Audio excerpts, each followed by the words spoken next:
Hola, mi nombre es Carlos González, soy estudiante de segundo año de medicina y voy a hablarles sobre las quemaduras. Pero antes me gustaría hablar sobre la piel. La piel se le considera que es el órgano más extenso del cuerpo humano. Forma parte del sistema tegumentario y se define como el epitelio de revestimiento que cubre de forma externa al organismo, separándolo y protegiéndolo del medio externo. Aproximadamente en un adulto promedio, la piel tiene un peso de 4 kilogramos, una extensión de 2 metros cuadrados y un grosor que varía entre 2 a 4 milímetros de acuerdo a la zona. La piel la podemos dividir en epidermis, dermis e hipodermis. Esta última no se le considera una capa de la piel. Está formada en su mayoría por tejido adiposo y sirve de límite entre la piel y los tejidos internos. La epidermis está conformada por un epitelio estratificado, queratinizado y pavimentoso, en el cual podemos encontrar diferentes células, de las cuales los queratinocitos son las más numerosas, conformando un 90%. También podemos encontrar las células de Langerhans, que tienen una función inmunitaria, los melanocitos, que tienen una acción de pigmentación, y las células de Merkel, que actúan como mecanorreceptores. A su vez, esta capa la podemos dividir en 5 estratos, el cual va desde el más profundo al más superficial. Estos estratos son el basal, el espinoso, el granuloso, el lúcido y la capa córnea. En el estrato basal se van a formar las nuevas células, las cuales van a seguir un proceso de ascenso, en el cual van a ir perdiendo proteínas y a medida que avanzan van a ir muriendo. Por otro lado, en el estrato espinoso se va a conformar de 8 a 5 filas de queratinocitos, los cuales van a estar unidos por proteínas. En el granuloso, los queratinocitos van a estar dispuestos entre 3 a 5 filas, las cuales van a estar aplanadas y van a presentar gránulos en su citoplasma, los cuales van a tener una proteína que le va a empezar a conferir los filamentos de queratina a la célula. Durante esto surge un proceso en el cual se fusiona la membrana plasmática de la célula con la membrana de los gránulos lamerales, formando así una sustancia rica en lípidos que evitará la entrada o salida de agua u otras sustancias ajenas al cuerpo. El estrato lúcido lo vamos a encontrar nada más en las palmas de las manos y en las plantas de los pies, y va a estar conformada de 3 a 5 filas de queratinocitos. Por último, la capa córnea, que es la más superficial, va a estar conformada por 25 a 30 filas de células muertas queratinizadas. Una célula, para llegar desde el estrato basal a la capa córnea, tiene una duración aproximada de 4 a 6 semanas. La dermis está conformada por tejido conectivo denso e irregular, está vascularizada y podemos encontrar estructuras como nervios, glándulas, entre otros. Se divide en dos estratos, uno superficial y uno profundo. El superficial conforma la quinta parte y el profundo es el más resistente. Encontramos células inmunitarias de diferentes tipos, pero hablando de células, las más importantes serían los fibroblastos, ya que éstas se encargan de sintetizar matriz extracelular, sustancia fundamental, enzimas, fibras, entre otros. Las quemaduras van a ser en sí lesiones que se van a dar en los tejidos, por causa de un agente externo que va a actuar de forma directa o indirecta, causando desde un eritema hasta la destrucción de la zona afectada. Según la naturaleza del agente, las quemaduras se pueden clasificar en térmicas, radiantes, químicas y eléctricas. Las térmicas se darán por el contacto con fuentes de calor, incluye el contacto directo con el fuego u otros elementos que conduzcan el calor, los cuales se pueden presentar en los 3 estados de la materia.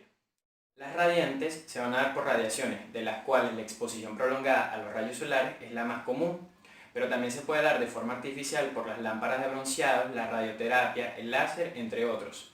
Las quemaduras químicas se van a dar por sustancias de origen ácido o básico, las cuales van a producir necrosis en los tejidos y su acción va a ser mayor de acuerdo a la exposición.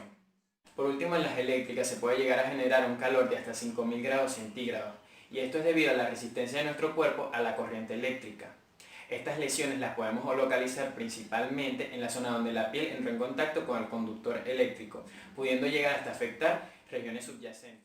Según su profundidad, las quemaduras se van a clasificar en primero, segundo y tercer grado.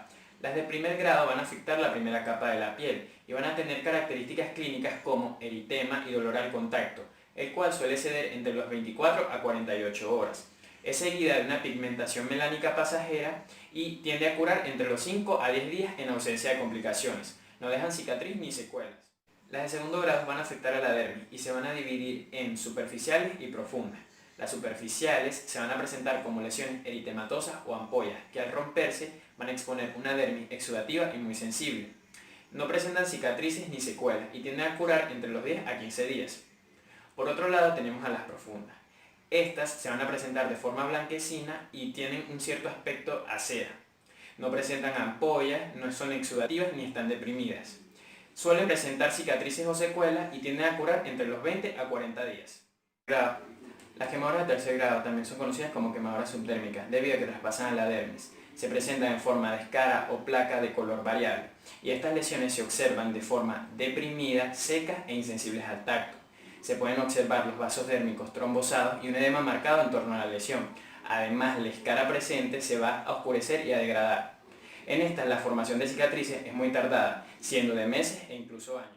La superficie corporal quemada se calcula a base de porcentaje. Para esto se hace uso de dos métodos, la regla de 9 y la regla de 1. En la regla de 9 se le asigna un porcentaje a diferentes partes del cuerpo, y se llama así porque la mayoría de las partes se representan con un 9% o un múltiplo de 9.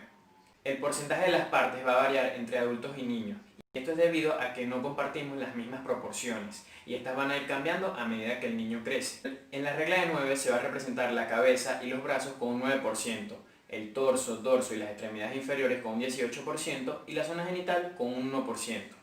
En el caso de los niños, la cabeza se va a representar con un 18% y las extremidades inferiores se van a representar entre un 13,5% a un 14%.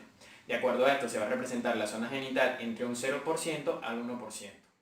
Y en el caso de las quemaduras pequeñas o aisladas, se va a hacer uso de la regla de 1 o regla de una mano, ya que la palma del paciente se representa como un 1%. Las alteraciones que causan las quemaduras en los tejidos van a desencadenar una serie de fenómenos que van a afectar principalmente el sistema respiratorio, circulatorio, nervioso, endocrino y renal del organismo. Dichos fenómenos van a estar íntimamente relacionados con la superficie corporal quemada, el agente causal de la quemadura y el tiempo de exposición a esta. Entre estos fenómenos está el aumento de la permeabilidad capilar. Va a ocurrir un paso de plasma, agua y electrolitos desde el espacio intravascular al tejido intersticial, condicionando la aparición de un edema y el desequilibrio electrolítico. Por otro lado, va a haber una mayor evaporación de agua, y esto debido a la pérdida de la barrera cutánea. Esto, junto al edema, puede provocar un shock hipovolémico, lo que va a generar una hipoxia celular y la acumulación del ácido láctico. Al principio va a haber una hemoconcentración, pero luego el paciente puede desarrollar anemia, y esto es debido a una gran hemólisis. Se estima que un 20% de superficie corporal quemada causa una destrucción del 15% de los glóbulos rojos. Por otro lado, va a haber una disminución en el gasto cardíaco, lo que traerá una disminución del volumen de sangre por minuto. Las infecciones se desarrollarán de manera más fácil, y esto es debido a la destrucción tisular, lo que permitirá la entrada de los gérmenes. Por último, los pacientes que han inhalado humo se verá una alteración en cuanto a la función pulmonar y cambios en cuanto al pH, dióxido de carbono y oxígeno arterial. La valoración de la lesión puede decirse que es un tipo de procedimiento diagnóstico en el cual se evalúan diferentes aspectos tanto del paciente como de la lesión, y esto a través de la anamnesis y la exploración física, para determinar así un tratamiento adecuado. La anamnesis tiene que incluir las circunstancias en las cuales se desencadenó la lesión. Estas son el agente causante, la existencia de traumatismos asociados y si el paciente estuvo expuesto a inhalación de humo. Por otro lado, tiene que contar con la información del paciente, y estas son las alergias, el uso de medicamentos, enfermedades subyacentes, de las cuales las de mayor importancia clínica son las pulmonares, cardíacas, renales y las diabetes. También tiene que incluir los hábitos tóxicos del paciente y alteraciones psiquiátricas, ya que las lesiones pueden ser a causa de algún intento de suicidio. La exploración física más que nada se va a centrar en evaluar la quemadura para determinar su gravedad, y esto a base de su profundidad, extensión y la edad del paciente. El tratamiento inicial de quemaduras grandes va a seguir una secuencia de ABC, en donde la atención médica se va a centrar en la vía respiratoria, la respiración y la circulación.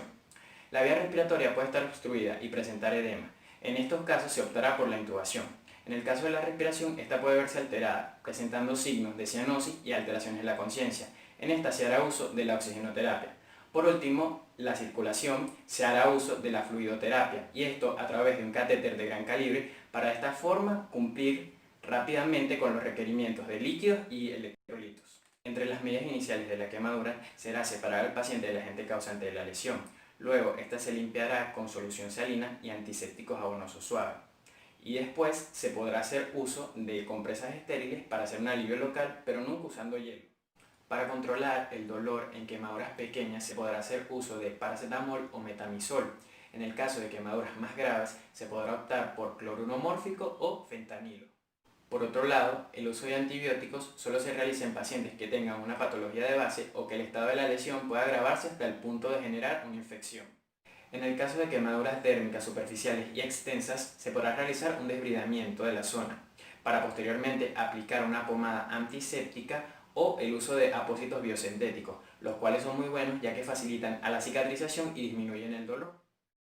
Por otro lado, las quemaduras ubicadas en la cara o los genitales se dejan expuestas con curas periódicas de povidona iodada. En los casos de quemaduras más profundas, articulares, circulantes al cuello, tórax, abdomen y extremidades, se podrán llegar a necesitar escariectomías y hasta autoinjertos de piel.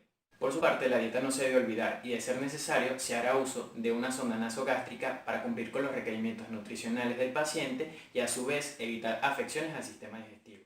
Por último, al paciente se le administrará toxoide tetánico si no ha sido vacunado en los últimos 5 años, y en el caso de los no vacunados se le añadirá gamma globulina antitetánica.